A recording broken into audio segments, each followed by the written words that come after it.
Estas férias leve o observador no bolso. Na praia, no campo ou entre viagens, acompanhe toda a atualidade sem limites. Assine com 40€ de desconto e habilite-se a ganhar uma estadia de 2 noites num dos hotéis boutique da Small Portuguese Hotels.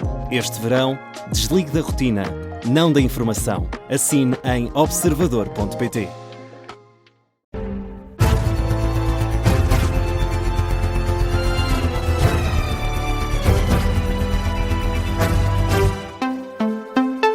Jornal das 4 com José Rafael Lopes. José, o Ministro da Administração Interna, Luís Neves, vai mesmo avançar para julgamento a pedido do Tribunal de Contas e por infrações financeiras na liderança da PJ. E diz Luís Neves que o Tribunal de Contas esteve a avaliar as contas da PJ a pedido do próprio Luís Neves, quando era Diretor Nacional da Polícia Judiciária. É uma das explicações deixadas pelo Ministro há instantes, a partir de Leiria. Foram acompanhadas pelo repórter da Rádio Observador, o Miguel Pina Andrade. Miguel, agora em direto, que mais explicações deixou Luís Neves sobre este tema?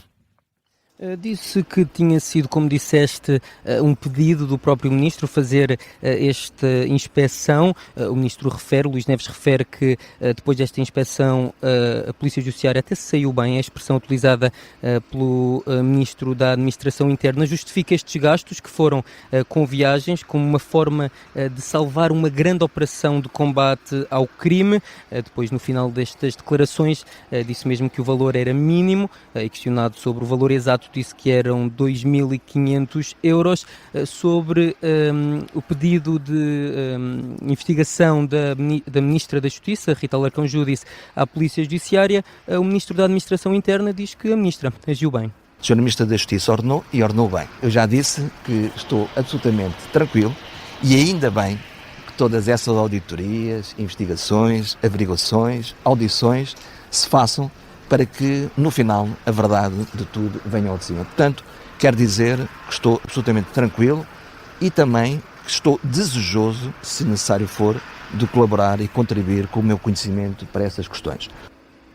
O Ministro da Administração Interna, tranquilo com todas as polémicas que o envolvem neste momento. O Ministro da Administração Interna esteve presente aqui no Estádio Municipal de Leiria para uma ação de formação do Plano Nacional de Capacitação da comunidade de utilizadores do sistema Ciresp de comunicação, uma atualização para o Tetra Ciresp. O Ministro da Administração Interna deu aqui alguns números, disse que no incêndio de Vozela foram efetuadas 180.000 comunicações e disse mesmo que em julho deste ano, o mês passado, foram feitas 32 milhões de comunicações através deste sistema. Realça que é uma marca com valor, o Ciresp, e que está confortável com a liderança de Viega Nunes. A reportagem do Miguel Pina Andrade, a partir de Leiria, com as palavras do Ministro da Administração Interna, que deixou também a garantia de que foi o próprio Ministro que pediu esta mesma auditoria. Contrariamente àquilo que tem vindo a ser dito, fui eu que requeri a intervenção do Tribunal de Contas. A Polícia Judiciária foi inspecionada, quer dizer que nos últimos anos a Polícia Judiciária teve inúmeras inspeções, em que saímos bem globalmente delas. Numa inspeção do Tribunal de Contas, há 2 factos que nos foram apontados com relevância. E o Tribunal de Contas entendeu que o contraditório que a Polícia Judiciária apresentou que era suficiente e deu o assunto como encerrado. As palavras do Ministro da Administração Interna a garantir que foi ele próprio que pediu as inspeções à Polícia Judiciária, numa altura em que o Ministério Público pede mesmo que seja aberto um julgamento a pedido do Tribunal de Contas por infrações financeiras na liderança da PJ, quando Luís Neves era Diretor Nacional. Seguimos neste jornal, José Rafael, com o Júri Nacional de Exames. Garante que as notas dos exames da segunda fase do secundário e do básico vão ser entregues nas escolas ainda hoje. O objetivo é que as escolas consigam preparar as pautas, afixá-las na manhã de sexta-feira para cumprir o calendário definido. A formação avançada ainda que as notas das reapreciações dos exames de primeira fase vão ser disponibilizadas amanhã, durante a manhã, para que as escolas possam fixar as pautas durante o período da tarde. No e-mail enviado durante durante o dia de hoje às escolas. O Júri Nacional de Exames agradeceu também toda a colaboração, empenho e profissionalismo das direções neste tema dos exames, em particular a todos os professores, classificadores e relatores.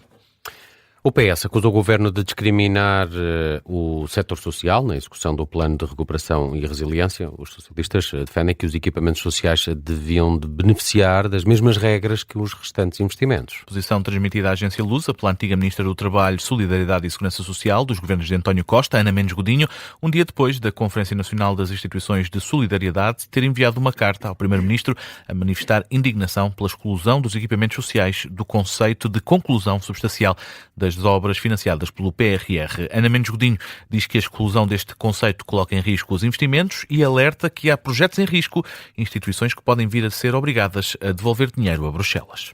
A autoridade tributária ainda não liquidou os impostos pelo negócio da venda de 6 barragens da EDP no Rio Douro. No valor de 335 milhões de euros, sendo que este negócio foi feito em 2020. Na altura, a EDP contestou as conclusões finais do relatório e anunciou que iria contestar a decisão nos tribunais.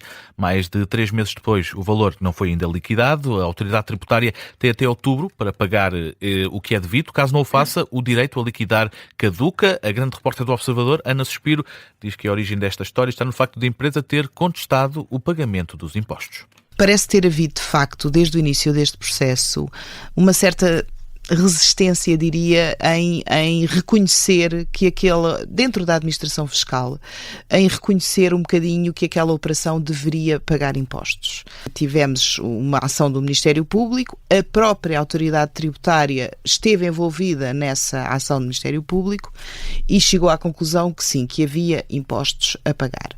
Qual é que é aqui o problema? O problema é que, de facto, entre a realização do negócio e a decisão das empresas de não pagar, porque achavam que não tinham que pagar, há de facto um período muito longo de tempo.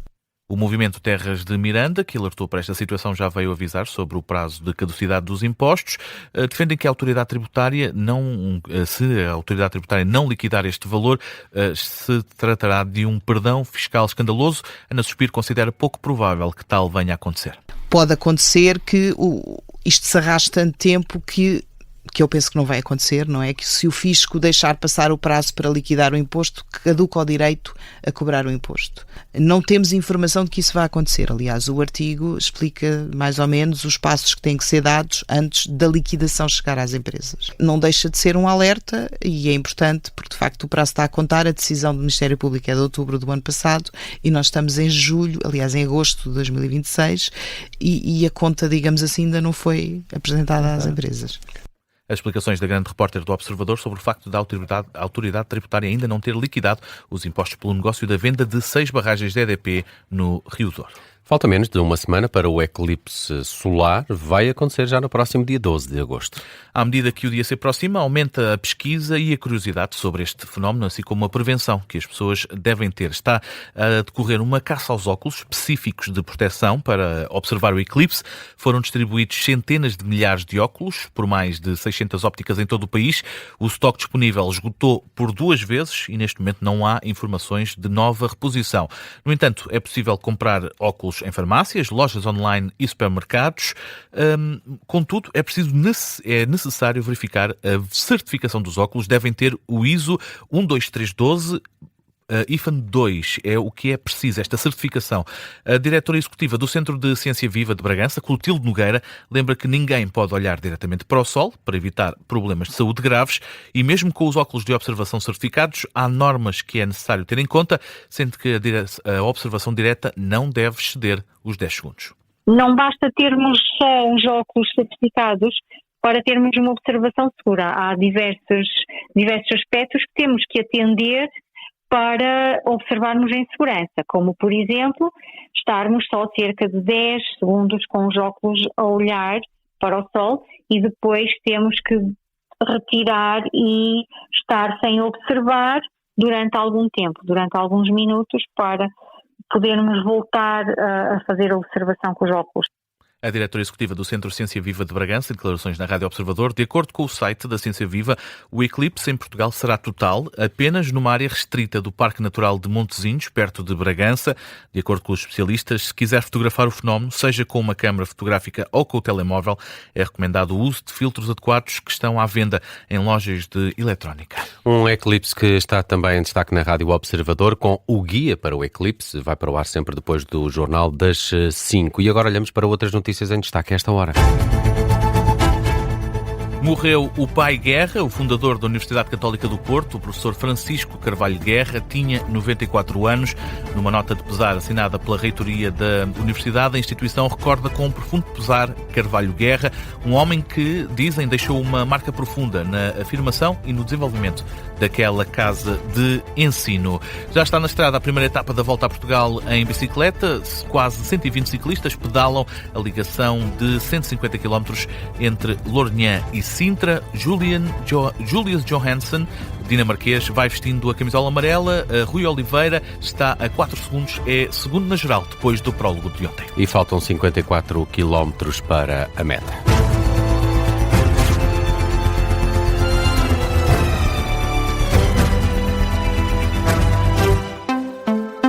Este programa tem o apoio de BetClick.